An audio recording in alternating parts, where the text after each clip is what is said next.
എന്തെങ്കിലുമൊക്കെ ആകണമെന്ന് ആഗ്രഹിക്കുന്ന ഒരാളാണെങ്കിൽ നിങ്ങൾക്കുള്ള ഫസ്റ്റ് ഓപ്ഷൻ എന്ന് പറയുന്നത് സ്വന്തം നാടായ ഇന്ത്യയല്ല, യൂറോപ്പല്ല. ഫസ്റ്റ് ഓപ്ഷൻ എന്ന് പറയുന്നത് നിങ്ങൾക്ക് എപ്പോഴും ഏത് നാടാണെങ്കിലും എവിടെയാണെങ്കിലും നമ്മൾ അധ്വാനിക്കാനൊരു മനസ്സുണ്ടെന്നുണ്ടെങ്കിലും ഫൈറ്റ് ചെയ്യാനൊരു മനസ്സുണ്ടെങ്കിലും ഏതൊരു നാടും നമുക്ക്. നമ്മുടെ നാട്ടിലെ ഇപ്പോഴത്തെ ഒരു കാലാവസ്ഥയൊക്കെ വെച്ചിട്ട് ഒരു 90% ആളുകൾക്കും പുറം രാജ്യത്ത്, അതായത് പുറത്ത് യൂറോപ്പിലോ അല്ലെങ്കിൽ ഈവൻ മിഡിൽ ഈസ്റ്റിലോ എവിടെയെങ്കിലും വന്നൊന്ന് സെറ്റിൽഡ് ആവണം. ഇപ്പോൾ യൂറോപ്പിൽ പോകാൻ ആഗ്രഹിക്കുന്നവരാണെങ്കിൽ അവിടെ ചെന്ന് അവിടെ നിന്ന് സെറ്റിൽഡായി PR കിട്ടി, പിന്നെ സിറ്റിസൺഷിപ്പ് കിട്ടി, അങ്ങനെയൊക്കെ ഒരു ലൈഫിലോട്ട് പോകണമെന്ന് ആഗ്രഹിക്കുന്നവരാണ് ഒരു 90%. അതുപോലെ തന്നെ നമ്മുടെ നാട്ടിലെ +2 ഒക്കെ കഴിഞ്ഞ ഒരു വിദ്യാർത്ഥിക്ക് നിങ്ങൾ എന്ത് ചെയ്യണം, അല്ലെങ്കിൽ നിങ്ങൾക്ക് എന്താണ് ഇനി ഉദ്ദേശിക്കുന്നത് ചോദിച്ചു കഴിഞ്ഞാൽ സഡൻലി അവർ പറയുന്നതാണ് എനിക്ക് ഏതെങ്കിലും യൂറോപ്യൻ കൺട്രി പോകണം, പഠിക്കണം, സെറ്റിൽ ആവണം എന്നാണ്. കാര്യം നമ്മുടെ നാടിൻ്റെ ഒരു അവസ്ഥ ഇപ്പം ആ ഒരു അവസ്ഥയിലോട്ട് പൊക്കോണ്ടിരിക്കുകയാണ്. അതുകൊണ്ട് തന്നെ ബെറ്റർ ലൈഫ് സ്റ്റൈല്, അതുപോലെ തന്നെ സെക്യൂർഡ് ആയിട്ടുള്ള ലൈഫ്, ഇങ്ങനെയുള്ള കാര്യങ്ങൾ നോക്കിയിട്ടാണ് നമ്മുടെ നാട്ടിൽ നിന്ന് ആളുകൾ ഇപ്പോൾ മൈഗ്രേറ്റ് ചെയ്ത് പോകുന്നത്.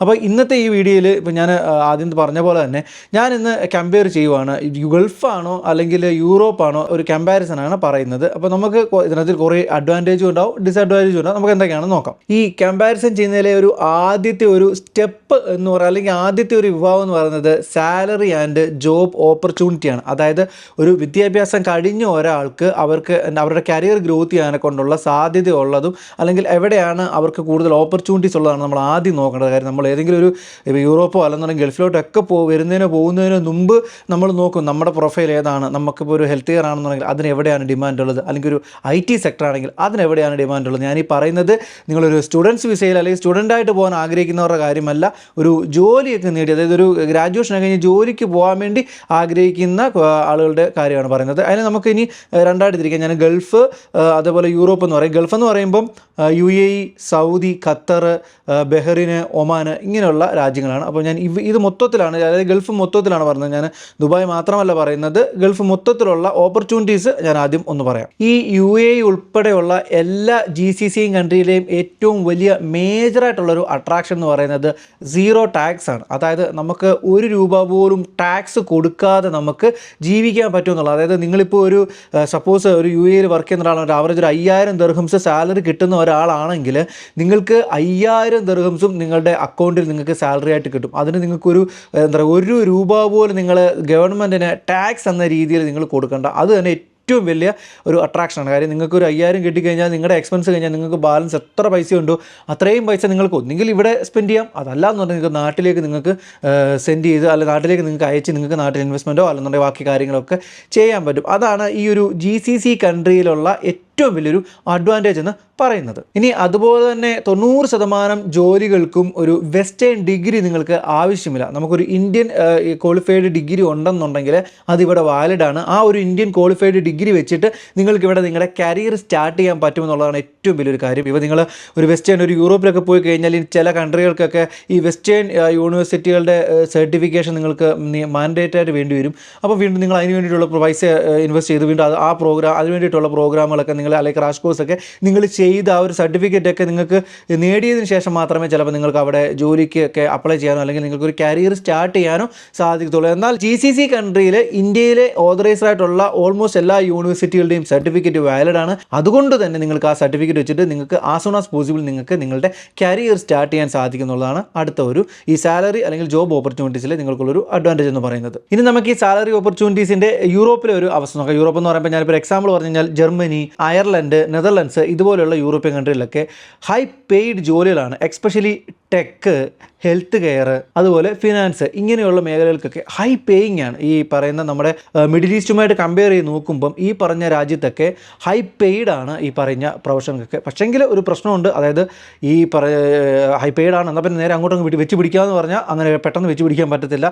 GCC എന്ന് പറഞ്ഞാൽ നിങ്ങൾക്കൊരു വിസിറ്റ് വിസ, ഒരു ജോബ് സീക്കർ വിസ എടുത്ത് ഇവിടെ വന്നു കഴിഞ്ഞാൽ നിങ്ങൾക്ക് ജോലിയൊക്കെ കണ്ടുപിടിക്കാൻ പറ്റും. ഇവിടെ പ്രത്യേകിച്ച് ബാരിയറുകളൊന്നുമില്ല, അല്ലെങ്കിൽ ലാംഗ്വേജ് അല്ലെന്ന് പറഞ്ഞാൽ മറ്റുള്ള ബാരിയറുകളൊന്നുമില്ല. പക്ഷേ നിങ്ങൾ ഈ പറഞ്ഞ രാജ്യത്തോടൊക്കെ പോയി കഴിഞ്ഞാൽ ബാരിയറുകളുണ്ടാവും, ഒരുപാട് പ്രോസസ്സിങ് ടൈമുകൾ എടുക്കും നിങ്ങൾക്ക് ഈ പറഞ്ഞ രാജ്യത്ത് നിങ്ങൾ എത്തിപ്പെടണം. എസ്പെഷ്യലി ജർമ്മനി ആണെങ്കിലും നെതർലാൻഡ് ആണെങ്കിലും ഒക്കെ അവിടുത്തെ ലാംഗ്വേജ് പഠിക്കണം. ജർമ്മനി ആണെങ്കിൽ ജർമ്മൻ പഠിക്കണം, ഒരു B2 A2 ലെവലൊക്കെ ലാംഗ്വേജ് പഠിക്കണം. ഇപ്പോൾ നെതർലാൻഡ് ആണെന്നുണ്ടെങ്കിൽ ഡച്ച് പഠിക്കണം. നിങ്ങൾ സാലറി കൂടുതൽ കിട്ടുമ്പോൾ കുറച്ചൊക്കെ ബുദ്ധിമുട്ടുകളും കാര്യങ്ങളും ഉണ്ട്. ഇനി നമുക്ക് ഇത് രണ്ടും കൂടെ ഒന്ന് കമ്പയർ ചെയ്ത് നോക്കുമ്പോൾ നിങ്ങൾക്കൊരു ക്വിക്കായിട്ടുള്ള എൻട്രി ആണ്. അതുപോലെ നിങ്ങൾക്ക് കുറച്ച് സേവിങ്സ് ഒക്കെ വേണമെന്നുണ്ടെങ്കിൽ നിങ്ങളുടെ ബെസ്റ്റ് ഓപ്ഷൻ എന്ന് പറയുന്നത്, അല്ലെങ്കിൽ ബെറ്റർ ഓപ്ഷൻ എന്ന് പറയുന്നത് GCC തന്നെയാണ്. എന്നാൽ നിങ്ങൾക്കൊരു ലോങ് ടൈം ഗ്രോത്ത്, അതുപോലെ ഒരു സിറ്റിസൺഷിപ്പ്, PR അങ്ങനെയൊക്കെയുള്ള കുറച്ചുകൂടെ വർക്ക് ലൈഫ് ബാലൻസ് എന്നുള്ളൊരു കൺസേൺ ഉള്ള ഒരു വ്യക്തിയാണ് നിങ്ങളെങ്കിൽ നിങ്ങൾക്ക് യൂറോപ്പ് നോക്കുന്നതായിരിക്കും ബെറ്റർ. ഇതെല്ലാം നമ്മളുടെ റിക്വയർമെൻറ്റ്സ് അനുസരിച്ചാണ് ഇത് നമുക്ക് തിരഞ്ഞെടുക്കാൻ പറ്റുന്നത്. ഇനി നമുക്ക് അടുത്ത പോയിന്റിലോട്ട്, അതാണ് മെയിൻ പാർട്ട് എന്ന് പറയുന്നത് ടാക്സ് ആൻഡ് ഡിഡക്ഷൻസ്. ഞാൻ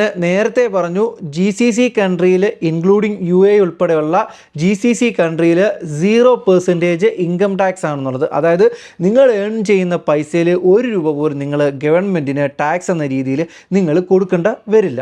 അതുപോലെ തന്നെ പെൻഷന്, സോഷ്യൽ സെക്യൂരിറ്റി ഇങ്ങനെ പറഞ്ഞിട്ടുള്ള ഒരു തരത്തിലുള്ള ഡിഡക്ഷൻ നിങ്ങൾക്ക് ഉണ്ടാകത്തില്ല. അതായത് ഞാനല്ല, നിങ്ങൾക്ക് ഏൺ ചെയ്യുന്ന മൊത്തം നിങ്ങൾക്ക് സേവ് ചെയ്യാം. പിന്നെ നിങ്ങൾക്ക് ഇൻഷുറൻസോ കാര്യങ്ങളോ ഒക്കെ വേണമെന്നുണ്ടെങ്കിൽ നിങ്ങൾ സെപ്പറേറ്റ് പൈസ കൊടുത്ത് തന്നെ എടുക്കേണ്ടി വരും. അതിനുള്ള ഇൻകം ഒക്കെ നിങ്ങളുടെ പോക്കറ്റിൽ നിന്ന് തന്നെ ഇട്ട് കൊടുക്കണം. പിന്നെ അപ്പോൾ നിങ്ങൾ ചോദിക്കും, എന്താ ഒട്ടും ടാക്സ് ഇല്ലേ, ടാക്സ് ഇല്ലാത്ത രാജ്യമാണെന്ന്. ടാക്സ് ഉണ്ട്. അതായത് നമ്മളിപ്പം നാട്ടിൽ GST ഒക്കെ കൊടുക്കുന്നതിലൂടെ തന്നെ നമ്മളിപ്പോൾ എന്തെങ്കിലുമൊക്കെ സാധനങ്ങളൊക്കെ മേടിക്കാൻ പോകുമ്പോൾ നമ്മൾ വാറ്റ്, ഇവിടെ GST അല്ല പകരം വാറ്റാണ്. അപ്പം നമ്മൾ വാറ്റ് കൊടുക്കേണ്ടി വരും. ഇപ്പം നമ്മൾ അത് എന്ത് മേടിച്ചാൽ, ഒരു ചീപ്പ് മേടിച്ചാലോ അല്ലെന്നുണ്ടെങ്കിൽ ഒരു കിലോ അരി മേടിച്ചാലോ നമ്മളതിന് വാറ്റ് കൊടുക്കേണ്ടി വരും. അതിപ്പോൾ നമ്മൾ നാട്ടിലും കൊടുക്കുന്നുണ്ട്. അതേപോലെ തന്നെ അങ്ങനെയുള്ള വാറ്റ് ഉണ്ടെന്നുള്ള ഒഴിച്ചാൽ ഇവിടെ നമ്മൾ ഏൺ ചെയ്യുന്ന മണിക്ക് ₹1 പോലും ടാക്സ് കൊടുക്കേണ്ട എന്നുള്ളതാണ് ഇവിടുത്തെ ഏറ്റവും വലിയ അഡ്വാൻറ്റേജ്. ഇനി നേരെ യൂറോപ്പിലോട്ട് പോയി കഴിഞ്ഞാൽ അവിടെ നല്ല ടാക്സ് ഉണ്ട്. അതായത് 20 to 40% വരെ നിങ്ങൾ ടാക്സ് കൊടുക്കണം. അത് നിങ്ങൾ ജനറേറ്റ് ചെയ്യുന്ന ഇൻകത്തിനും നിങ്ങളുടെ പ്രൊഫൈലും നിങ്ങളുടെ കാര്യങ്ങൾക്കൊക്കെ അനുസരിച്ചാണ് ഈ പറഞ്ഞ ടാക്സിൻ്റെ റേഷ്യോ വരുന്നത്. എന്നാൽ ഒരു ആവറേജ് ടാക്സ് എന്ന് പറയുന്നത് 20 to 40% നിങ്ങൾ കൊടുക്കേണ്ടി വരും. നിങ്ങൾ ഏൺ ചെയ്യുന്ന സാലറിയിൽ നിന്നാണ് നിങ്ങൾ ഈ പറഞ്ഞ എമൗണ്ട് ടാക്സ് ഇനത്തിൽ ഗവൺമെൻറ്റിന് കൊടുക്കേണ്ടത്. ഇങ്ങനെ നിങ്ങൾ യൂറോപ്പിൽ ടാക്സ് കൊടുത്താലും ഈ ടാക്സിനകത്തിൽ കവർ ചെയ്യുന്ന കുറച്ച് കാര്യങ്ങളുണ്ട്. ഹെൽത്ത്, അതായത് ഞാൻ പറഞ്ഞു ഇവിടെ നിങ്ങൾക്കൊരു ഹെൽത്ത് ഇൻഷുറൻസ് വേണമെന്ന് പറഞ്ഞാൽ നിങ്ങൾ കാശ് കൊടുത്ത് ഇൻഷുറൻസ് ഇറക്കണം. അവിടെ നിങ്ങൾക്ക് ഹെൽത്ത് ഇൻഷുറൻസ് കവേർഡാണ്. അതുപോലെ എഡ്യൂക്കേഷൻ, പിള്ളേർക്ക് ഒരു നിശ്ചിത ക്ലാസ് വരെ കുട്ടികൾക്ക് എഡ്യൂക്കേഷൻ അവിടെ ഫ്രീ ആണ്. എന്നാൽ ഇവിടെ വരുമ്പം ഈ GCC വരുമ്പം ഫാമിലി ആയിട്ടൊക്കെ ജീവിക്കുന്നവർക്കറിയാം ഇവിടെ എഡ്യൂക്കേഷൻ, ചിൽഡ്രൻസ് എഡ്യൂക്കേഷന് അത്യാവശ്യം നല്ല കോസ്റ്റാണ്. ഇവൻ നിങ്ങൾക്കൊരു ബ്രിട്ടീഷ് അല്ലെങ്കിൽ നിങ്ങൾക്കൊരു യൂറോപ്യൻ രീതിയിലുള്ള ഒരു ഇൻ്റർനാഷണൽ ലെവലിലുള്ള ഒരു എഡ്യൂക്കേഷനൊക്കെ കുട്ടികൾക്ക് കൊടുക്കണമെന്നുണ്ടെന്നുണ്ടെങ്കിൽ നല്ല കോസ്റ്റ് ആവും. എന്നാലും നിങ്ങൾക്ക് ഇന്ത്യൻ സ്കൂളുകളൊക്കെ ഉണ്ട്, അല്ലെങ്കിൽ നമ്മുടെ ഇന്ത്യൻ സിലബസിലുള്ള CBSE ഒക്കെ ഉള്ള സ്കൂളുകളൊക്കെ ഇവിടെ ഉണ്ട്. അങ്ങനെയുള്ള സ്കൂളുകളിലാണ് നിങ്ങൾക്കൊരു, എന്നാലും നാട്ടിൽ നിന്ന് അപേക്ഷിച്ച് നോക്കുമ്പോൾ നല്ല കോസ്റ്റാണ്. എന്നാൽ പോലും നിങ്ങൾക്കൊരു അത്യാവശ്യം കുഴപ്പമില്ലാത്ത രീതിയിൽ പിള്ളേർക്ക് ഇന്ത്യൻ കരിക്കുലത്തിൽ നിങ്ങൾക്ക് എഡ്യൂക്കേഷൻ കൊടുക്കാൻ സാധിക്കും. പക്ഷേ അതിന് നിങ്ങൾ പേ ചെയ്യണം. ഇപ്പോൾ യൂറോപ്യൻ കൺട്രി പോയി കഴിഞ്ഞാൽ അവിടെ പേ ചെയ്യേണ്ട എന്നുള്ളതാണ്. പിന്നെ അതുപോലെ പെൻഷൻ സ്കീമുകളെല്ലാം ഇതിനകത്തിൽ ഈ പറയുന്ന ടാക്സിനകത്തിൽ ഇൻക്ലൂഡ് ആവും. അതുപോലെ അൺഎംപ്ലോയ്മെൻറ്റ് ബെനിഫിറ്റ് നിങ്ങൾക്ക് ഇതിനകത്തിൽ ഇൻക്ലൂഡ് ആവും. ഇപ്പം പക്ഷേ ഈ പറയുന്ന അൺഎംപ്ലോയ്മെൻറ്റ് ഇൻഷുറൻസിൻ്റെ ആ ഒരു ബെനിഫിറ്റ് ഇപ്പം ഈ UAE ഒരു അൺഎംപ്ലോയ്മെൻറ്റ് ഇൻഷുറൻസ് പോളിസി എന്ന രീതിയിൽ ഇവിടെ പുതിയ ഇൻട്രൊഡ്യൂസ് ചെയ്തിട്ടുണ്ട്. നമ്മളെല്ലാവരും ഇപ്പോൾ പേ ചെയ്യുന്നുണ്ട്. വർഷത്തിൽ ഇത്ര നിശ്ചിത എമൗണ്ട് നമ്മൾ അൺഎംപ്ലോയ്മെൻറ്റിന്, നമുക്കൊരു എംപ്ലോയ്മെൻറ്റ് ഇല്ലാതായി കഴിഞ്ഞാൽ നമുക്ക് സർവൈവ് ചെയ്യാനെ കൊണ്ടുള്ള ഒരു ഇൻഷുറൻസ് എമൗണ്ട് നമുക്ക് കിട്ടുന്ന ഒരു സ്കീം വന്നിട്ടുണ്ട്. അപ്പോൾ ഇതാണ് നമ്മൾ ഈ ടാക്സ് കൊടുക്കുമ്പോഴും അല്ലെങ്കിൽ ടാക്സ് കൊടുക്കാതിരിക്കുന്നതിൻ്റെയും രണ്ടിടത്തുള്ള വ്യത്യാസം. അപ്പോൾ നിങ്ങൾക്ക് തീരുമാനിക്കും നിങ്ങൾ ഏൺ ചെയ്യുന്ന മണി മൊത്തം നിങ്ങളുടെ പോക്കറ്റിലേക്ക് വേണോ അതോ നിങ്ങൾ കുറച്ച് ടാക്സ് ഒക്കെ കൊടുക്കണോ എന്നുള്ളതും, അതുപോലെ തന്നെ ഏതാണ് ബെറ്റർ എന്നുള്ളതും അത് നിങ്ങളുടെ ചോയ്സ് അനുസരിച്ചാണ് എടുക്കുന്നത്. നമുക്കിനി അടുത്ത പോയിന്റ് നോക്കാം. അടുത്തതാണ് എക്സ്പീരിയൻസ് ആൻഡ് സർട്ടിഫിക്കറ്റ്. നമുക്ക് അത് ഗൾഫിൽ നോക്കിക്കഴിഞ്ഞാൽ ഞാൻ നേരത്തെ പറഞ്ഞു നമ്മുടെ ഇന്ത്യയിലുള്ള ഓൾമോസ്റ്റ് എല്ലാ ഡിഗ്രികളും ഇവിടെ UAE അല്ലെങ്കിൽ ഗൾഫ് കൺട്രികളിൽ അക്സെപ്റ്റ് ചെയ്യുന്നതാണ്. അതുപോലെ തന്നെ ഈ വർക്ക് എക്സ്പീരിയൻസ് നോക്കിക്കഴിഞ്ഞാൽ ഈവൻ ഫ്രഷേഴ്സിന് ഉൾപ്പെടെ നമുക്കൊരു അത് നിങ്ങളുടെ ഡിഗ്രിയുടെ വാല്യൂ അനുസരിച്ച് നിങ്ങളൊരു ഫ്രഷർ ആണെങ്കിൽ പോലും നിങ്ങൾക്ക് ഒരു കരിയറൊക്കെ സ്റ്റാർട്ട് ചെയ്യാനെ കൊണ്ട് ഇവിടെ പറ്റും. അതായത് ഒരുപാട് ഈ എക്സ്പീരിയൻസ് സർട്ടിഫിക്കേഷൻസോ അല്ല അങ്ങനെയുള്ള കാര്യങ്ങളൊന്നും ഇവിടെ ഒരു മാൻഡേറ്ററി ആയിട്ട് വരുന്നില്ല. നിങ്ങളുടെ ഇൻ്റർവ്യൂ പെർഫോമൻസ് ഒക്കെ നല്ലതാണെന്നുണ്ടെങ്കിൽ നിങ്ങൾക്ക് ഫ്രഷറായിട്ട് തന്നെ നിങ്ങൾക്ക് ഇവിടെ കരിയർ നിങ്ങൾക്ക് സ്റ്റാർട്ട് ചെയ്യാൻ പറ്റുന്നതാണ് വലിയൊരു അഡ്വാൻറ്റേജ്. അതുപോലെ തന്നെ ആസ് ഓഫ് നൗ ഒരു GCC കൺട്രിയിലും ലാംഗ്വേജ് പ്രൊഫിഷ്യൻസി നിർബന്ധമാക്കിയിട്ടില്ല. ഓൾമോസ്റ്റ് എല്ലായിടത്തും ഈ പറഞ്ഞൊരു ഇംഗ്ലീഷ് ലാംഗ്വേജ് ആണ് സംസാരിക്കുന്നതെങ്കിൽ പോലും ഒരു ഇംഗ്ലീഷ് ലാംഗ്വേജ് പ്രൊഫിഷ്യൻസി ടെസ്റ്റോ അല്ലെന്ന് പറഞ്ഞാൽ അങ്ങനെയുള്ള ഒരു കാര്യങ്ങളും ഇതുവരെയും മാൻഡേറ്ററി ആക്കിയിട്ടില്ല. ഒരു പക്ഷേ നാളെ ചിലപ്പോൾ അതിൻ്റെ ഫ്യൂച്ചർ ചിലപ്പോൾ അത് കൊണ്ടുവന്നേക്കാം. പക്ഷേ ഇപ്പം അങ്ങനെ ഒരു പ്രൊഫഷൻസി, ഒരു ലാംഗ്വേജിൻ്റെ ഒരു ബാരിയർ നിങ്ങൾക്ക് ഇല്ല എന്നുള്ളതാണ് ഈ ഒരു എക്സ്പീരിയൻസ് ആൻഡ് സർട്ടിഫിക്കേഷനിൽ ഈ GCCയിൽ വരുന്ന കുറച്ച് കാര്യങ്ങൾ എന്ന് പറയുന്നത്. നമുക്ക് യൂറോപ്പിലോട്ട് നോക്കിക്കഴിഞ്ഞാൽ ചില പ്രൊഫഷനുകൾക്കൊക്കെ ഈ ഡിഗ്രി അല്ലാതെ കുറേ സർട്ടിഫിക്കറ്റുകളും കുറേ എക്സാമും കാര്യങ്ങളൊക്കെ വേണ്ടി വരും. ഇപ്പോൾ പറഞ്ഞു കഴിഞ്ഞാൽ ഒരു ഹെൽത്ത് കെയർ ഒരു നേഴ്സൊക്കെ ആണെന്നുണ്ടെങ്കിൽ അവർക്ക് ലാംഗ്വേജ് പ്രൊഫഷൻസി ഉണ്ട്. അവരുടെ നേഴ്സിംഗ് ഡിഗ്രി അല്ലെങ്കിൽ സർട്ടിഫിക്കറ്റ് അല്ലാതെ തന്നെ അവർക്ക് OET, ഇനിയിപ്പോൾ അവർ പോകുന്ന രാജ്യത്ത് പോയി കഴിഞ്ഞാൽ അവിടെ ചെന്നിട്ടുള്ള എക്സാം, അങ്ങനെ കുറേ എക്സാമുകളും കുറേ സർട്ടിഫിക്കറ്റുകളും വേണം. അതുപോലെ തന്നെ എക്സ്പീരിയൻസുകൾ നിങ്ങൾ എവിടെയൊക്കെ വർക്ക് ചെയ്തിട്ടുണ്ട് അവിടുത്തെ എല്ലാ എക്സ്പീരിയൻസ് സർട്ടിഫിക്കറ്റ് കളക്ട് ചെയ്യണം. അതെല്ലാം നിങ്ങൾ അറ്റസ്റ്റേഷൻ, അങ്ങനെ കുറേ എന്താ പറയുക ഡോക്യുമെൻറ്റേഷൻ ഒരുപാട് നിങ്ങൾക്ക് ഈ പറയുന്ന യൂറോപ്പിൽ പോകുമ്പോൾ നിങ്ങൾക്ക് വേണ്ടി വരും. അതുപോലെ തന്നെ ഹെൽത്ത് കെയർ, ടെക്ക്, ടീച്ചിങ് ഇങ്ങനെയുള്ള പ്രൊഫഷനിലൊക്കെ വർക്ക് ചെയ്യാൻ പോകുന്നവർക്ക് EU റെക്കഗ്നൈസ്ഡ് ലൈസൻസ് നിങ്ങൾക്ക് നിർബന്ധമാണ്. അങ്ങനെ ഒരു ലൈസൻസ് ഉണ്ടെങ്കിൽ മാത്രമേ നിങ്ങൾക്ക് ജോലി കിട്ടത്തുള്ളൂ, നിങ്ങളുടെ ഒരു കരിയറും സ്റ്റാർട്ട് ചെയ്യാൻ പറ്റത്തുള്ളൂ. പിന്നെ അതുപോലെ തന്നെ ലാംഗ്വേജ് പ്രൊഫഷൻസി നിങ്ങൾക്ക് മസ്റ്റായിട്ടും ഉണ്ടായിരിക്കണം. ഈ പറയുന്ന യൂറോപ്യൻ കൺട്രികളാണെന്നുണ്ടെങ്കിൽ, ഇംഗ്ലീഷ് സ്പീക്കിംഗ് കൺട്രികളാണെന്നുണ്ടെങ്കിൽ നിങ്ങൾ പോകാൻ ഉദ്ദേശിക്കുന്നെങ്കിൽ അവിടത്തേക്ക് നിങ്ങൾക്ക് IELTS നിർബന്ധമായി ഉണ്ടായിരിക്കണം. അത് നിങ്ങളുടെ പ്രൊഫഷനനുസരിച്ചിട്ടാണ് അതിൻ്റെ ഒരു ബാൻഡും അതിൻ്റെ ഒരു സ്കോർ നിങ്ങൾക്ക് വേണ്ടത്. ഇനി ഹെൽത്ത് കെയർ ആണെന്നുണ്ടെങ്കിൽ നിങ്ങൾക്ക് OET നിർബന്ധമായിട്ട് ഉണ്ടായിരിക്കണം. ഈവൻ OET അല്ലെങ്കിൽ IELTS നിർബന്ധമായി നിങ്ങൾക്ക് ഉണ്ടായിരിക്കണം. ഇനി അതുപോലെ തന്നെ അല്ലെങ്കിൽ നിങ്ങളൊരു ജർമ്മനോ അല്ലെന്നുണ്ടെങ്കിൽ ഈ പറഞ്ഞ മറ്റേതെങ്കിലും ഒരു കൺട്രിയിലാണ് പോകുന്നെങ്കിൽ, ഇപ്പോൾ ജർമ്മനോ നെതർലൻഡോ അല്ലെങ്കിൽ അങ്ങനെയുള്ള കൺട്രിയിലാണെങ്കിൽ അവിടുത്തെ ലാംഗ്വേജ് നിങ്ങൾക്ക്, ഇപ്പോൾ ജർമ്മൻ ആണെങ്കിൽ നിങ്ങൾക്ക് ജർമ്മനി പഠിച്ചിരിക്കണം, നെതർലാൻഡ് ആണെങ്കിൽ നിങ്ങൾ ഡച്ച് പഠിച്ചിരിക്കണം, ഫിൻലാൻഡ് ആണെങ്കിൽ ഫിന്നിഷ് അറിഞ്ഞിരിക്കണം. അങ്ങനെ അപ്പം ഈ ഏത് രാജ്യത്താണ് നിങ്ങൾ പോകുന്നത് ആ രാജ്യത്ത് ഏത് ലാംഗ്വേജ് ആണോ സ്പീക്ക് ചെയ്യുന്നത് അത് നിങ്ങൾ പഠിച്ചിരിക്കണം. ഇപ്പം GCC വന്നു കഴിഞ്ഞാൽ GCCയിൽ അറബിക് കൺട്രിയാണ്, അറബി ആയിരിക്കും ഇവിടുത്തെ ഒരു ലാംഗ്വേജ് എന്ന് പറയുന്നത്. പക്ഷെങ്കിൽ GCC വരുന്നുണ്ട് നിങ്ങൾക്ക് അറബി പഠിക്കണമെന്നൊരു മാൻഡേറ്ററി ഇല്ല. അതാണ് ഈ പറയുന്ന യൂറോപ്പും നമ്മുടെ GCCയും തമ്മിലുള്ള ഡിഫറൻസ്. അതായത് GCC എന്ന് പറയുന്നത് വളരെ ലെസ് പേപ്പർ വർക്കാണ്, നിങ്ങൾക്ക് എൻട്രി ആവാൻ പറ്റുന്നൊരു കൺട്രിയാണ് GCC രാജ്യങ്ങൾ എന്ന് പറയുന്നത്. എന്നാൽ യൂറോപ്പ് എന്ന് പറയുന്നത് ഒരുപാട് പേപ്പർ വർക്കുകൾ ഉണ്ടാവും, ഒരുപാട് സർട്ടിഫിക്കേഷൻസ് നിങ്ങൾ ചെയ്യേണ്ടി വരും, ഒരുപാട് ലാംഗ്വേജ് ടെസ്റ്റ് പോലെയുള്ള ഒരുപാട് ടെസ്റ്റുകൾ നിങ്ങൾ അറ്റൻഡ് ചെയ്യേണ്ടി വരും. ഇങ്ങനെയൊക്കെ കുറേ ടൈമുകൾ നിങ്ങൾ സ്പെൻഡ് ചെയ്യേണ്ടി വരും ഈ പറഞ്ഞ ഒരു രാജ്യത്തോട് നിങ്ങൾക്കൊരു എൻട്രി കിട്ടാൻ വേണ്ടി. ഇനി നമുക്ക് അടുത്ത ഒരു കാര്യം നോക്കാം, അതായത് visa and residency procedures. GCC ആണെന്നുണ്ടെങ്കിൽ നിങ്ങൾക്ക് വിസ പ്രൊവൈഡ് ചെയ്യുന്നത് നിങ്ങളുടെ എംപ്ലോയർ ആയിരിക്കും. നിങ്ങൾക്ക് റെസിഡൻസി വിസ നിങ്ങൾക്ക് തരുന്നത് ഇപ്പം UAE ആണെന്നുണ്ടെങ്കിൽ 2 വർഷത്തെ വിസയാണ് ഇപ്പോൾ ഒരു കമ്പനി നിങ്ങൾക്ക് തരുന്നത്. ഈ 2 വർഷം നിങ്ങൾക്ക് വിസ തരുന്ന പർട്ടിക്കുലർ കമ്പനിക്ക് വേണ്ടി നിങ്ങൾ വർക്ക് ചെയ്യുക നിർബന്ധമാണ്. നിങ്ങൾ അവിടെ നിന്ന് വർക്ക് ചെയ്യുന്നു, നിങ്ങൾക്ക് വേറൊരു ഓപ്പർച്യൂണിറ്റി കിട്ടി നിങ്ങൾ വേറൊരു കമ്പനിയിലോട്ട് പോവുകയാണെന്നുണ്ടെങ്കിൽ നിങ്ങൾ റിസിഗ്നേഷൻ ഇടുമ്പോൾ തന്നെ അല്ലെങ്കിൽ നിങ്ങൾ റിസൈൻ ചെയ്യുമ്പോൾ തന്നെ നിങ്ങളുടെ കമ്പനി നിങ്ങൾക്ക് പ്രൊവൈഡ് ചെയ്തിട്ടുള്ള നിങ്ങളുടെ വിസ അവർ ക്യാൻസൽ ചെയ്യും. പിന്നീട് നിങ്ങൾക്ക് ഒരു ഗ്രേസ് പീരീഡ് ഉണ്ടാവും, ഇത്ര മാസം, ഒരു 3 മാസം 4 മാസം. അതായത് നിങ്ങളുടെ ഗ്രേസ് പീരീഡ് തീരുന്ന സമയത്തുള്ള നിങ്ങൾ പുതിയ എംപ്ലോയറെ കണ്ടെത്തി നിങ്ങളുടെ വിസ നിങ്ങൾ ചേഞ്ച് ചെയ്യണം. അതാണ് ഈ പറയുന്ന GCCയിലുള്ളൊരു വിസ പ്രോസസ്സും അല്ലെങ്കിൽ വിസയുടെ കാര്യങ്ങളെന്ന് പറയുന്നത്. പിന്നീട് ഇപ്പോൾ ഗൾഫിലൊക്കെ ആണെന്നുള്ള ഫ്രീലാൻസ്, ഇപ്പോൾ UAEയിലൊക്കെ ആണെങ്കിൽ ഫ്രീലാൻസേഴ്സ് വിസ വന്നിട്ടുണ്ട്, അതുപോലെ തന്നെ ഗോൾഡൻ വിസ ഉണ്ട്. അതിനൊക്കെ അതിൻ്റേതായിട്ടുള്ള റിക്വയർമെൻറ്റ് ഡോക്യുമെൻറ്റും അല്ലെങ്കിൽ അതിന് വേണ്ടിയിട്ടുള്ള കുറച്ച് കാര്യങ്ങളൊക്കെ ഉണ്ട്. ഇനി ഈ യൂറോപ്പിൽ നിന്ന് GCCയെ മാറ്റി നിർത്തുന്ന അല്ലെങ്കിൽ GCCയുടെ ഒരു വലിയ നെഗറ്റീവ് എന്ന് പറയുന്നത് ഇവിടെ നിങ്ങൾക്കൊരു പെർമനൻറ്റ് റെസിഡൻസി ആണെന്നുണ്ടെങ്കിൽ ഒരു സിറ്റിസൺഷിപ്പ് എന്നുള്ളൊരു ഓപ്ഷൻ ഇല്ല. നിങ്ങൾക്ക് ഞാൻ ഈ പറഞ്ഞ വിസ, അതായത് നിങ്ങൾക്കൊരു എംപ്ലോയർ വിസ തന്നാൽ ആ വിസയിൽ നിങ്ങൾക്ക് ഇവിടെ ജീവിക്കാൻ പറ്റത്തുള്ളൂ. നിങ്ങളുടെ വിസ തീരുന്നതനുസരിച്ച് നിങ്ങൾ വിസ പുതുക്കിക്കൊണ്ടിരിക്കണം, കാലാകാലങ്ങളിൽ നിങ്ങൾ വിസ പുതുക്കിക്കൊണ്ടിരിക്കണം. നിങ്ങൾക്കൊരു പെർമനൻ്റ് ആയിട്ടുള്ള റെസിഡൻസി നിങ്ങൾക്ക് ഈ പറയുന്ന ഒരു GCC കൺട്രിയിൽ നിങ്ങൾക്ക് കിട്ടത്തില്ല. ഇനി നമുക്ക് യൂറോപ്പിലോട്ട് പോയാൽ most of the European country അവർ കൊടുക്കുന്ന വിസ എന്ന് പറയുന്നത് സ്കിൽഡ് വർക്കേഴ്സ് വിസയാണ് കൊടുക്കുന്നത്. ചില യൂറോപ്യൻ കൺട്രിയിൽ EU ബ്ലൂ കാർഡ് കിട്ടും. ഈ പറഞ്ഞ സ്കിൽഡ് വർക്കർ വിസ ആണെങ്കിൽ EU ബ്ലൂ കാർഡ് വിസയിലാണ് നിങ്ങൾ പോയി കഴിഞ്ഞാൽ ഒരു ആഫ്റ്റർ 3 to 5 years നിങ്ങൾക്ക് PR-ന് അപേക്ഷിക്കാം, അതായത് പെർമനൻറ്റ് റെസിഡൻസിക്ക് നിങ്ങൾക്ക് അപേക്ഷിക്കാൻ പറ്റും. അങ്ങനെ വൺസ് നിങ്ങൾക്ക് ഒരു 5 വർഷത്തിന് ശേഷം നിങ്ങൾ PR അപ്ലൈ ചെയ്ത് നിങ്ങൾക്ക് PR കിട്ടിക്കഴിഞ്ഞാൽ നിങ്ങൾക്ക് വേണമെങ്കിൽ സിറ്റിസൺഷിപ്പിൽ നിങ്ങൾക്ക് അപേക്ഷിക്കാം. അങ്ങനെ സിറ്റിസൺഷിപ്പ് എടുത്ത് നിങ്ങൾക്ക് ഈ പറയുന്ന രാജ്യത്തിൻ്റെ പാസ്പോർട്ട് ഹോൾഡർ ആവാൻ നിങ്ങൾക്ക് സാധിക്കും. എന്നാൽ അത് GCCയിൽ ഇല്ല എന്നുള്ളതാണ് GCCയുടെ ഒരു ഡ്രോബാക്ക്. സോ അപ്പം ഈ ഒരു സെഗ്മെൻറ്റിൽ ഒരു ഫൈനൽ കൺക്ലൂഷൻ എന്ന് പറയുന്നത് നിങ്ങൾക്ക് ഒരു പെർമനൻ്റ് ആയിട്ടുള്ളൊരു റെസിഡൻസിയാണ്, ഒരു സിറ്റിസൺഷിപ്പ് ലെവലിലൊക്കെയാണ് നിങ്ങൾ നോക്കുന്നുണ്ടെങ്കിൽ നിങ്ങളുടെ ബെറ്റർ ഓപ്ഷൻ അല്ലെങ്കിൽ ബെസ്റ്റ് ചോയ്സ് എന്ന് പറയുന്നത് നിങ്ങൾക്ക് യൂറോപ്പ് രാജ്യം നോക്കുക എന്നുള്ളതാണ്. അതല്ല നിങ്ങൾക്ക് ഒരു ഷോർട്ട് ടൈം ആയിട്ടുള്ളൊരു വർക്കിംഗ് കാര്യങ്ങളുമാണ്, കുറച്ച് കാശ് ഉണ്ടാക്കുക, തിരിച്ച് നാട്ടിൽ പോവുക, സെറ്റിൽ ആവുക, അങ്ങനെയുള്ളൊരു മൈൻഡ് സെറ്റ് ഉള്ളവരാണെങ്കിൽ നിങ്ങൾക്ക് ബെറ്റർ ഓപ്ഷൻ എന്ന് പറയുന്നത് GCC ആണ്. ഇനി നമുക്ക് അടുത്ത സെഷൻ നോക്കാം, അതാണ് culture and life style. GCC കൺട്രികൾ നോക്കിക്കഴിഞ്ഞാൽ ദുബായ് ഒഴിച്ച് മറ്റുള്ള GCC കൺട്രികൾ നോക്കിക്കഴിഞ്ഞാൽ കുറച്ച് സ്ട്രിക്റ്റ് ആയിരിക്കും അവിടുത്തെ ഒരു ലൈഫ് സ്റ്റൈൽ എന്ന് പറയുന്നത്.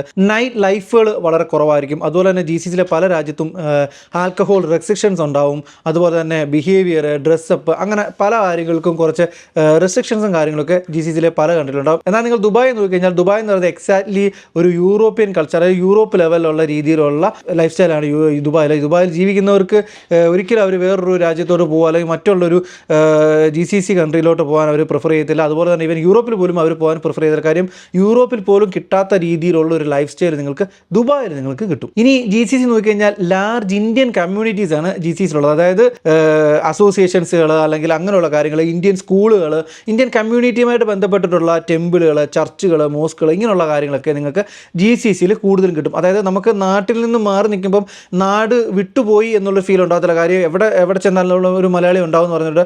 എന്നാൽ മലയാളി കമ്മ്യൂണിറ്റി ഇവിടെ പറഞ്ഞ GCCയിൽ ഇച്ചിരി കൂടുതലാണ്. ഈവൻ UAE തന്നെ നോക്കിക്കഴിഞ്ഞാൽ ഏറ്റവും കൂടുതൽ ഇവിടെ ആളുകൾ ഉള്ളത് ഇന്ത്യൻ പോപ്പുലേഷൻസ് ആണ്. അതായത് ഇവിടുത്തെ സിറ്റിസനേക്കാളും കൂടുതൽ ആളുകൾ ഇവിടെ ഉള്ളതെന്ന് പറയുന്നത് ഇന്ത്യൻസ് ആണ്. ഇനി നമുക്ക് നേരെ യൂറോപ്പ് നോക്കിക്കഴിഞ്ഞാൽ യൂറോപ്പ് എന്ന് പറയുന്ന ഒരു ഓപ്പൺ സൊസൈറ്റിയാണ്. അതായത് മോർ ഫ്രീഡം നിങ്ങൾക്കുണ്ടാവും. പിന്നെ അതുപോലെ തന്നെ ബെറ്റർ വർക്ക് ലൈഫ് ബാലൻസ് നിങ്ങൾക്ക് അവിടെ പോയാൽ കിട്ടും. അതായത് നിങ്ങൾക്ക് ഫാമിലിയുടെ കൂടെ ഒരുപാട് സമയം സ്പെൻഡ് ചെയ്യാനും നിങ്ങൾക്ക് കിട്ടും. അതുപോലെ തന്നെ നിങ്ങൾക്ക് ഒരുപാട് ട്രാവൽ ചെയ്യാൻ പറ്റും. അതായത് നിങ്ങൾക്ക് ഒരു യൂറോപ്യൻ റെസിഡൻസിക്ക് ഉള്ള ഒരു വ്യക്തിയാണ് നിങ്ങളെങ്കിൽ നിങ്ങൾക്ക് ഒരുപാട് യൂറോപ്യൻ രാജ്യത്തേക്ക് നിങ്ങൾക്ക് ആ ഒരു വിസ വെച്ചിട്ട് നിങ്ങൾക്ക് ട്രാവൽ ചെയ്യാൻ പറ്റും. അതുപോലെ തന്നെ പ്രകൃതിയെ സ്നേഹിക്കുന്ന, അതായത് എന്താ പറയുക, പ്രകൃതി രമണീയമായിട്ടുള്ള ഒരു അറ്റ്മോസ്ഫിയർ ജീവിക്കണം എന്ന് ആഗ്രഹിക്കുന്നവർക്കൊക്കെ യൂറോപ്പ് നല്ലതാണ്. കാര്യം പ്രകൃതി സമ്പുഷ്ടമായിട്ടുള്ളൊരു സ്ഥലമാണ് യൂറോപ്പ് എന്ന് പറയുന്നത്. നിങ്ങളൊരു ഷെങ്കൻ വിസ ഹോൾഡർ ആണെങ്കിൽ നിങ്ങൾക്ക് 27 യൂറോപ്യൻ രാജ്യത്ത് നിങ്ങൾക്ക് ട്രാവൽ ചെയ്യാൻ പറ്റും വിത്തൗട്ട് എനി വിസ. അപ്പോൾ ഈ ഒരു സെഷൻ്റെ ഒരു കൺക്ലൂഷൻ ആയിട്ട് നോക്കിക്കഴിഞ്ഞാൽ നിങ്ങൾ കുറച്ചുകൂടെ freedom and life style, work life balance, ഇങ്ങനെയുള്ള കാര്യങ്ങൾ, അതുപോലെ പ്രകൃതി, ഇങ്ങനെയുള്ള കാര്യങ്ങളൊക്കെയാണ് നോക്കുന്നത്. അതുപോലെ തന്നെ ലോങ് ടൈം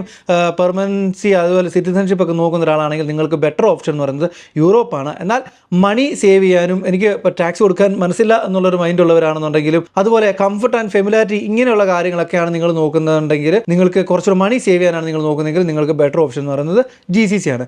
ഇനി നമുക്ക് ഈ പറയുന്ന യൂറോപ്പിൻ്റെയും GCCയുടെയും അഡ്വാൻറ്റേജ് ആൻഡ് ഡിസഡ്വാൻറ്റേജ് എന്തൊക്കെയാണെന്ന് നോക്കാം. ഗൾഫിൻ്റെ അഡ്വാൻറ്റേജ് എന്ന് പറയുന്നത് ഫസ്റ്റ് തന്നെ 0 ടാക്സ് ആണ്, ടാക്സ് കൊടുക്കേണ്ട. 2, ഈസി ടു ഗെറ്റ് ജോബ്, അതായത് നിങ്ങൾക്കൊരു ജോലി കിട്ടാൻ വളരെ എളുപ്പമാണ്. 3, നോ സർട്ടിഫിക്കേഷൻ ഹസർട്സ്, അതായത് സർട്ടിഫിക്കേഷന് വേണ്ടിയിട്ടുള്ള നൂലാമാലകൾ നിങ്ങൾക്ക് വളരെ കുറവായിരിക്കും ഈ പറയുന്ന യൂറോപ്യൻ കൺട്രി അപേക്ഷിച്ച് നോക്കുകയാണെന്നുണ്ടെങ്കിൽ. 4 എന്ന് പറയുന്നത് ഷോർട്ട് ഫ്ലൈറ്റ് ടു ഇന്ത്യ, അതായത് ഒരു 4 മണിക്കൂർ ഉണ്ടെന്നുണ്ടെങ്കിൽ നിങ്ങൾക്കൊരു UAE വർക്ക് ചെയ്യുന്ന ഒരാളാണെന്നുണ്ടെങ്കിൽ 4 മണിക്കൂർ കൊണ്ട് നിങ്ങൾക്ക് നിങ്ങളുടെ നാട്ടിൽ ചെല്ലാൻ പറ്റും. അതേ സമയത്ത് നിങ്ങൾ യൂറോപ്പിലൊക്കെ ആണെന്നുണ്ടെങ്കിൽ മണിക്കൂറുകളോളം നിങ്ങൾ ഫ്ലൈ ചെയ്തെങ്കിൽ മാത്രമേ നിങ്ങൾക്ക് ഇന്ത്യയിലോട്ട് എത്താൻ പറ്റൂ. അതുപോലെ 5ാമത്തെ പോയിന്റ് എന്ന് പറയുന്നത് ഇന്ത്യൻ കമ്മ്യൂണിറ്റീസ്, അതായത് യൂറോപ്പിനെ അപേക്ഷിച്ച് നോക്കുമ്പോൾ ഒരുപാട് ഇന്ത്യൻ കമ്മ്യൂണിറ്റീസ് നിങ്ങൾക്ക് ഈ പറഞ്ഞ GCC കൺട്രിയിൽ ഉണ്ട്. പിന്നെ അതുപോലെ തന്നെ GCCയുടെ ഒരു ഗുണമെന്ന് പറഞ്ഞാൽ നിങ്ങൾ ഒരു ഇൻവെസ്റ്റ്, അല്ലെങ്കിൽ നിങ്ങൾക്ക് എന്തെങ്കിലും ഒരു ബിസിനസ് സ്റ്റാർട്ട് ചെയ്യണമെന്നോ അല്ലെങ്കിൽ എൻ്റർപ്രനർ ആവണമെന്നോ അങ്ങനെയൊക്കെയുള്ള ആഗ്രഹിക്കുന്ന ഒരാളാണെന്നുണ്ടെങ്കിൽ നിങ്ങൾക്ക് ഏറ്റവും ബെസ്റ്റ് എന്ന് പറയുന്നത് GCC ആണ്. എക്സ്പെഷ്യലി ഞാൻ പറയാമല്ലോ, ദുബായ് അല്ലെങ്കിൽ UAE ആണ് നിങ്ങൾക്ക് അങ്ങനെയുള്ള കാര്യങ്ങൾക്ക് ഏറ്റവും ബെസ്റ്റായിട്ടുള്ള കൺട്രി. യൂറോപ്പിലൊക്കെ പോയി കഴിഞ്ഞാൽ നിങ്ങൾക്കൊരു ബിസിനസ്സൊക്കെ സ്റ്റാർട്ട് ചെയ്യണമെങ്കിൽ ഒരുപാട് നൂലാമാലകൾ, ഒരുപാട് ഫോർമാലിറ്റീസും ഉണ്ടാവും. എന്നാൽ ഇവിടെ അങ്ങനെ ഒരു കാര്യങ്ങളില്ല. നിങ്ങളൊരു സീറോയിൽ നിന്ന് വരുന്ന ഒരാളാണ്, നിങ്ങൾക്ക് എന്തെങ്കിലുമൊക്കെ ലൈഫിൽ അച്ചീവ് ചെയ്യണം, ആകണമെന്നൊക്കെ ആഗ്രഹമുള്ള ഒരാളാണെന്നുണ്ടെങ്കിൽ നിങ്ങൾക്ക് ഈ പറയുന്ന GCC മണ്ണ്, അതായത് GCC മരുഭൂമി എന്ന് പറയുന്നത് പൊന്നു വിളയിക്കാൻ പറ്റുന്ന ഒരു മരുഭൂമിയാണ്. ഇവിടെ വന്നാൽ ഒരിക്കലും നിങ്ങൾക്ക് നഷ്ടപ്പെട്ട് തിരിച്ചു പോകാൻ പറ്റത്തില്ല, അല്ലെങ്കിൽ നഷ്ടപ്പെട്ട് തിരിച്ചു പോകേണ്ട ഒരു സാഹചര്യം നിങ്ങൾ ഉണ്ടാവത്തില്ല.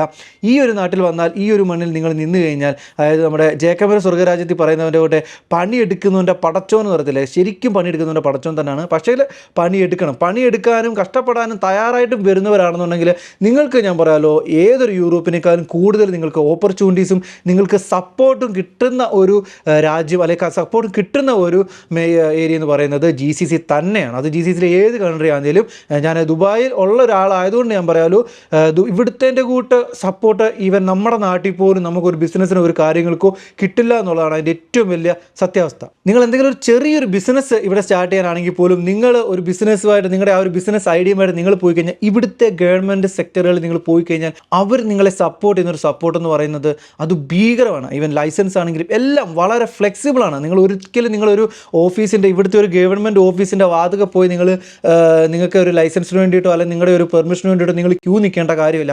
എല്ലാം ട്രാൻസ്പെറൻ്റ് ആണ്. നിങ്ങൾക്ക് നിങ്ങളുടെ നിങ്ങളുടെ വീട്ടിൽ ഇരുന്നുകൊണ്ട് തന്നെ നിങ്ങളുടെ പ്രോസസ്സിങ്ങും കാര്യങ്ങളും നിങ്ങൾക്ക് ചെയ്യാൻ പറ്റും എന്നുള്ളതാണ് ഏറ്റവും വലിയ കാര്യം. അത്രയ്ക്ക് സപ്പോർട്ടാണ്, അതായത് ഗവൺമെൻറ് അത്രയ്ക്ക് പ്ലാനുകളാണ് ഈ പറയുന്ന GCC രാജ്യത്ത്, എസ്പെഷ്യലി ദുബായിൽ അല്ലെങ്കിൽ UAE ഗവൺമെൻറ് കൊണ്ടുവരുന്നത്. അതായത് ഇൻവെസ്റ്റേഴ്സിന് വന്നിട്ട് കാശ് ഉണ്ടാക്കാൻ പറ്റുന്ന, അല്ലെങ്കിൽ അവർക്ക് ഈ പറഞ്ഞ ഇൻവെസ്റ്റേഴ്സ് ഇവിടെ വരണം, ഇൻവെസ്റ്റ് ചെയ്യണം, ആ ഇൻവെസ്റ്റ് ചെയ്ത് അവർ ഏൺ ചെയ്യുന്ന മണി, അങ്ങനെ അവർ മണി ഏൺ ചെയ്യുമ്പം ആ മണിയുടെ ഒരു ഭാഗം അല്ലെങ്കിൽ ഒരു പെർസെൻറ്റേജ് ഈ പറയുന്ന ഗവൺമെൻറ്റിന് കിട്ടും. അവരതാണ് ലക്ഷ്യം വെക്കുന്നത്. അതുകൊണ്ട് തന്നെ അവർ ഇൻവെസ്റ്റേഴ്സ് അല്ലെന്നുണ്ടെങ്കിൽ അങ്ങനെയുള്ള ആൾ, ഒരു ബിസിനസ് സ്റ്റാർട്ട് ചെയ്യാനൊക്കെ താല്പര്യമുള്ള ഒരാൾ ഇവിടെ വന്നാൽ അവരെ സപ്പോർട്ട് ചെയ്യുന്നത് അതിഭീകരമായിട്ടാണ് സപ്പോർട്ട് ചെയ്യുന്നത്. അതൊരിക്കലും നിങ്ങൾക്ക് ഒരു യൂറോപ്പിൽ പോയാലോ നമ്മുടെ രാജ്യത്ത് പോയാലോ അത് നമ്മുടെ രാജ്യത്ത് നിന്നാലോ കിട്ടത്തില്ല. അപ്പോൾ നമ്മൾ അഡ്വാൻറ്റേജ് പറഞ്ഞു. ഇനി ഞാൻ ഡിസഡ്വാൻറ്റേജ് പറയാം. ഗൾഫിൽ അല്ലെങ്കിൽ GCC കൺട്രിയിൽ നിങ്ങൾക്ക് PR അല്ലെങ്കിൽ സിറ്റിസൺഷിപ്പ് എന്നുള്ളൊരു ഓപ്ഷൻ ഇല്ല. അങ്ങനെ ഒരു കാര്യം നിങ്ങൾക്ക് കിട്ടില്ല. അതുപോലെ തന്നെ ഞാൻ പറഞ്ഞു എഡ്യൂക്കേഷൻ, കുട്ടികൾക്കുള്ള ചിൽഡ്രൻസ് എഡ്യൂക്കേഷൻ ഇച്ചിരി കോസ്റ്റ് കൂടുതലാണ്. മറ്റുള്ള യൂറോപ്പിലൊക്കെ ആണെന്നുണ്ടെങ്കിൽ എഡ്യൂക്കേഷൻ ഫ്രീ ആണ്. ഈവൻ ഇന്ത്യയിലാണെങ്കിലും എഡ്യൂക്കേഷന് ഗവൺമെൻറ് സ്കൂളുകളിലൊക്കെ ആണെങ്കിലും വിത്തൗട്ട് ഫീ നിങ്ങൾക്ക് പഠിക്കാൻ പറ്റും. എന്നാൽ ഇവിടെ ഗവൺമെൻറ് അല്ലെങ്കിൽ പബ്ലിക് സ്കൂൾ എന്നുള്ളൊരു ഓപ്ഷൻ ഇല്ല. ഇവിടെ സ്കൂളുകളിൽ പ്രൈവറ്റ് സെക്ടറാണ്. അതുകൊണ്ട് തന്നെ പ്രൈവറ്റ് സെക്ടറിൽ കോസ്റ്റ് കൂടുതലാണ്. സോ അപ്പോൾ ഇത്രയാണ് GCC കൺട്രികളിലുള്ള അഡ്വാൻറ്റേജും ഡിസഡ്വാൻറ്റേജും. ഇനി നമുക്ക് നേരെ യൂറോപ്പ് നോക്കാം. യൂറോപ്പിൻ്റെ ഒരു അഡ്വാൻറ്റേജ് നോക്കിക്കഴിഞ്ഞാൽ ഫസ്റ്റ് തന്നെ പറയാൻ പറ്റും high quality education and health care. നമുക്കറിയാം ഒരുമാതിരിപ്പെട്ട, അതായത് ടോപ്പ് ക്വാളിറ്റി യൂണിവേഴ്സിറ്റീസ് എല്ലാം തന്നെ യൂറോപ്പിലാണുള്ളത്. അതുകൊണ്ട് തന്നെ ഒരുപാട് സ്റ്റുഡൻസ് ഇന്ത്യയിൽ നിന്നും ഈവൻ മറ്റുള്ള രാജ്യത്തു നിന്നൊക്കെ ഈ പറഞ്ഞ യൂറോപ്യൻ കൺട്രിയിലേക്ക് പഠിക്കാൻ വേണ്ടി പോകുന്നുണ്ട്. അതായത് എഡ്യൂക്കേഷൻ ക്വാളിറ്റി ബേസിൽ യൂറോപ്പാണ് ബെറ്റർ ഓപ്ഷൻ. അടുത്താണ് PR ആൻഡ് സിറ്റിസൺഷിപ്പ്. ഞാൻ നേരത്തെ പറഞ്ഞ പോലെ തന്നെ നിങ്ങളൊരു സ്കിൽഡ് വിസയിൽ പോയി കഴിഞ്ഞാൽ 5 കൊല്ലം കഴിഞ്ഞ് കഴിഞ്ഞാൽ നിങ്ങൾക്ക് PR കിട്ടും. അതിനുശേഷം ഒരു 5 to 10 ഇയേഴ്സിനുള്ളിൽ നിങ്ങൾക്ക് സിറ്റിസൺഷിപ്പും കിട്ടും. അങ്ങനെ നിങ്ങൾക്കൊരു ടോട്ടലി നിങ്ങൾക്ക് ആ ഒരു രാജ്യത്തുള്ളൊരു പൗരനാവാൻ പറ്റും. അങ്ങനെ ആ ഒരു രാജ്യത്തെ പൗരനായി കഴിഞ്ഞാൽ നിങ്ങൾക്ക് അവിടെ ആ ഒരു രാജ്യത്ത് കൊടുക്കുന്ന, അവിടുത്തെ പൗരന്മാർക്ക് കൊടുക്കുന്ന ബെനിഫിറ്റുകളെല്ലാം നിങ്ങൾക്ക് കിട്ടും. അതുപോലെ തന്നെ വർക്ക് ലൈഫ് ബാലൻസ്, അതായത് നിങ്ങൾക്ക് വർക്ക് ലൈഫ് നിങ്ങൾക്ക് ബാലൻസ് ചെയ്ത് കൊണ്ടുപോകാൻ പറ്റുന്ന ഒരു അറ്റ്മോസ്ഫിയർ അവിടെയുണ്ട്. പിന്നെ ലോങ് ടൈം സെറ്റിൽമെൻറ്റിന് യൂറോപ്പ് ബെറ്റർ ഓപ്ഷനാണ്. ഇനി നമുക്ക് യൂറോപ്പിൻ്റെ ഡിസഡ്വാൻറ്റേജ് നോക്കാം. ഡിസഡ്വാൻറ്റേജിൽ ആദ്യത്തെ തന്നെ ഹൈ പേ ടാക്സ്. നേരത്തെ പറഞ്ഞ പോലെ തന്നെ ടാക്സ് ഭയങ്കരമായിട്ടുള്ള ഹൈ പെയ്ഡ് ടാക്സ് ആണ് നിങ്ങൾ കൊടുക്കേണ്ടത്. അതുപോലെ GCCയെ പോലെ ഒരു പെട്ടെന്നുള്ളൊരു ജോബ് മാർക്കറ്റ് അല്ലെങ്കിൽ പെട്ടെന്നുള്ളൊരു ജോബ് എൻട്രി കിട്ടില്ല നിങ്ങൾക്ക് ഈ പറഞ്ഞ യൂറോപ്യൻ കൺട്രി പോയി കഴിഞ്ഞാൽ. വളരെ സ്ലോ ആയിട്ടുള്ളൊരു ജോബ് മാർക്കറ്റാണ്. അതുകൊണ്ട് നമുക്കറിയാം, നമ്മൾ പല വീഡിയോകളും കാണാറുണ്ട്, ഈ പല സ്റ്റുഡൻസ് വിസയിൽ യൂറോപ്യൻ കൺട്രിയിലൊക്കെ പോയിട്ട് ജോലിയൊക്കെ കിട്ടാതെ ബുദ്ധിമുട്ടുന്നൊരവസ്ഥ, അവസാനം ജോലിയൊക്കെ കിട്ടാതെ പല ജോലികളും ഈവൻ ഹോട്ടൽ വെയിറ്റർ ഉൾപ്പെടെയുള്ള അങ്ങനെയുള്ള ബ്ലൂ കോളർ ജോലികൾ വരെ ചെയ്യുന്ന ഒരു അവസ്ഥയിലോട്ട് വരുന്നുണ്ട്. അപ്പോൾ അതായത് ജോബ് മാർക്കറ്റ് വളരെ സ്ലോ ആണ്. അതുകൊണ്ട് തന്നെ ഒരു ജോലിയൊക്കെ കിട്ടുക എന്ന് പറയുന്നത് ഭയങ്കര പാടാണ്. അടുത്തതെന്ന് പറയുന്നത് ഞാൻ നേരത്തെ പറഞ്ഞില്ലേ, സർട്ടിഫിക്കേഷൻസ് ആണ് ലാംഗ്വേജ്. ഒരുപാട് സർട്ടിഫിക്കേഷൻസും ലാംഗ്വേജ് ക്രൈറ്റീരിയൊക്കെ നിങ്ങൾ മീറ്റ് ചെയ്തെങ്കിൽ മാത്രമേ നിങ്ങൾക്ക് ഈ പറഞ്ഞൊരു യൂറോപ്യൻ കൺട്രിയിലേക്ക് നിങ്ങൾക്ക് പോകാൻ പറ്റും. അതും വലിയൊരു ഡിസഡ്വാൻറ്റേജ് തന്നെയാണ്. സോ അപ്പോൾ ഇത്രയൊക്കെയാണ് യൂറോപ്പ് ആൻഡ് ഗൾഫ് തമ്മിലുള്ള ഡിഫറൻസും വ്യത്യാസങ്ങളും ബെനിഫിറ്റും അഡ്വാൻറ്റേജും ഡിസഡ്വാൻറ്റേജും എന്ന് പറയുന്നത്. ഇനി നിങ്ങൾക്ക് തീരുമാനിക്കാം നിങ്ങൾക്ക് ഗൾഫ് വേണോ യൂറോപ്പ് വേണോ എന്നുള്ളത്. അതായത് നിങ്ങൾക്ക് ഒരു ഷോർട്ട് ടൈം സെറ്റിൽമെൻറ്റ്, അതായത് ഒരു ഷോർട്ട് ടൈം ലിവിങ്, അതുപോലെ തന്നെ നിങ്ങൾക്ക് കൂടുതൽ മണി ഏൺ ചെയ്യണം, ഇങ്ങനെയുള്ള കാര്യങ്ങളൊക്കെ ആണെന്നുണ്ടെങ്കിൽ, അതായത് ഇന്ത്യൻ കമ്മ്യൂണിറ്റി കൂടുതൽ വേണം, പെട്ടെന്ന് നിങ്ങൾക്ക് നാട്ടിൽ പോകണം, ഇങ്ങനെയൊക്കെയുള്ള കാര്യങ്ങളാണ് നിങ്ങൾ ഉദ്ദേശിക്കുന്നതെങ്കിൽ നിങ്ങൾക്ക് ബെറ്റർ ഓപ്ഷൻ എന്ന് പറയുന്നത് ഗൾഫാണ്. അതല്ല നിങ്ങൾക്കൊരു പെർമനൻ്റ് ആയിട്ടുള്ളൊരു സിറ്റിസൺഷിപ്പ് വേണം, വർക്ക് ലൈഫ് ബാലൻസ് വേണം, ഇങ്ങനെയൊക്കെയുള്ള ഒരു കാര്യങ്ങളൊക്കെയാണ് നിങ്ങൾ നോക്കുന്നുണ്ടെങ്കിൽ നിങ്ങൾക്കുള്ള പറ്റിയ ഓപ്ഷൻ എന്ന് പറയുന്നത് യൂറോപ്പാണ്. ഇനി നിങ്ങൾക്ക് ഇൻവെസ്റ്റ്മെൻറ്റിന്, അതായത് നിങ്ങൾക്കൊരു ബിസിനസ് ഒക്കെ ചെയ്ത് എന്തെങ്കിലുമൊക്കെ ആകണമെന്ന് ആഗ്രഹിക്കുന്ന ഒരാളാണെങ്കിൽ നിങ്ങൾക്കുള്ള ഫസ്റ്റ് ഓപ്ഷൻ എന്ന് പറയുന്നത് സ്വന്തം നാടായ ഇന്ത്യയല്ല, യൂറോപ്പല്ല. ഫസ്റ്റ് ഓപ്ഷൻ എന്ന് പറയുന്നത് നിങ്ങൾക്ക് എപ്പോഴും മിഡിൽ ഈസ്റ്റ് GCC ആണ്, എക്സ്പെഷ്യലി UAE ആണ് എന്നാണ് എൻ്റെ ഒരു പേഴ്സണൽ അഭിപ്രായം. അപ്പോൾ ഇനി നിങ്ങൾക്ക് തീരുമാനിക്കാം നിങ്ങൾക്ക് ഏത് നാട്ടിൽ പോകണം, എവിടെ ജീവിക്കണം എന്നുള്ളത്. ഏത് നാടാണെങ്കിലും എവിടെയാണെങ്കിലും നമ്മൾ അധ്വാനിക്കാനൊരു മനസ്സുണ്ടെന്നുണ്ടെങ്കിലും ഫൈറ്റ് ചെയ്യാനൊരു മനസ്സുണ്ടെങ്കിലും ഏതൊരു നാടും നമുക്ക് സ്വർഗ്ഗമാണ്. എന്നാൽ പോലും എൻ്റെ ഒരു പേഴ്സണൽ അഭിപ്രായം ഞാൻ പറയാമല്ലോ, ഞാനിവിടെ ഈ GCC വന്ന ഒരു ഇത്രയുള്ളൊരു എക്സ്പീരിയൻസ്, ഞാൻ GCCയിലും ഇന്ത്യയിൽ നിന്ന് ഒരു എക്സ്പീരിയൻസ് ഉള്ളതുകൊണ്ട് എൻ്റെ ഒരു പേഴ്സണൽ അഭിപ്രായം പറഞ്ഞു കഴിഞ്ഞാൽ, എനിക്ക് എല്ലാവരും പറയും സെക്കൻഡ് ഹോമാണ് നമ്മൾ വർക്ക് ചെയ്യുന്ന കൺട്രി. ഇപ്പോൾ UAE ആണ് UAE, സൗദി ആണെങ്കിൽ സൗദി എന്ന് പറയും. പക്ഷേ ഞാൻ എൻ്റെ ഒരു പ്രിഫറിൽ എനിക്ക് എൻ്റെ ഒരു ഫസ്റ്റ് ഹോമായിട്ട് തന്നെ ഞാൻ UAEയും കാണുന്നുണ്ട്. അതായത് India as A mother land, അതേപോലെ തന്നെ UAEയും എനിക്ക് ഒരു മദർ ലാൻഡ് തന്നെയാണ്. സോ അപ്പം ഇത്രയൊക്കെയാണ്. അപ്പോൾ നിങ്ങൾ തീരുമാനിക്കുക നിങ്ങൾക്ക് എവിടെ പോകണം എന്നുള്ളത്. സോ അപ്പോൾ നിങ്ങൾക്ക് വീഡിയോ ഇഷ്ടമായെങ്കിൽ ലൈക്ക് ചെയ്യുക, സബ്സ്ക്രൈബ് ചെയ്യുക. അതുപോലെ തന്നെ നിങ്ങൾക്ക് ഈ ഒരു സബ്ജക്റ്റിൽ നിങ്ങളുടെ അഭിപ്രായം നിങ്ങൾ ധൈര്യമായിട്ട് തുറന്ന് പറയാം, കമൻറ്റ് ബോക്സിൽ പറയാം. നമുക്കൊരു തുറന്ന ചർച്ച തന്നെ ആവാം. അപ്പോൾ എന്തായാലും അടുത്ത വീഡിയോയിൽ കാണാം. അതുവരേക്കും മസലാമ.